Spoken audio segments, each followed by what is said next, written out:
ये घटना लगभग 15 साल पुरानी है। जब मैं एक छोटे से गांव में एक पुराने घर की मरम्मत का काम करने गया था। उस समय लोग इस हवेली के बारे में बहुत सी अजीब बातें करते थे, लेकिन मैंने कभी भी इसे सच नहीं माना। कहते थे कि रात के समय हवेली से किसी महिला की चीखें सुनाई देती। एक शाम जब मैंने अपने दोस्तों के साथ वहां काम करना शुरू किया, हम सब बहुत थके हुए थे और दिन के काम को खत्म करने के बाद एक छोटे से आराम के लिए बैठने लगे। उस समय एक बूढ़ी महिला जो गांव में रहती थी हमारे पास आई और बोली, तुम लोग उस हवेली के अंदर मत जाना, वहाँ कुछ ऐसा है जो तुम नहीं समझ सकोगे।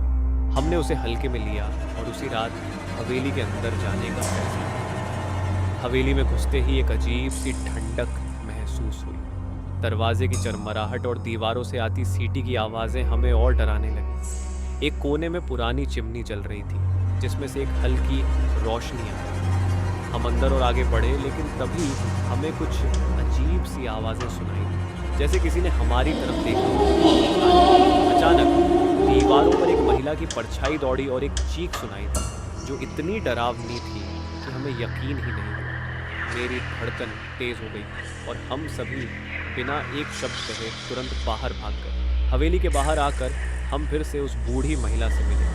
उसने हमें बताया ये हवेली एक महिला की है जो कुछ साल पहले अपने बच्चों के साथ यहाँ रहती थी, लेकिन एक रात वह अचानक गायब हो गई। उसके बाद से हर रात उसकी चीखें हवेली से सुनाई देती हैं। लोग कहते हैं कि वह अपनी मौत का बदला लेने आई है। हमने वहाँ से जाना बेहतर समझा और कभी भी उस हवेली के पास जाने की हिम्मत नहीं की। उस रात के बाद से मुझे यकीन हो गया कि कुछ घटनाएं सच होती हैं और वे हमारी समझ से बाहर होती है।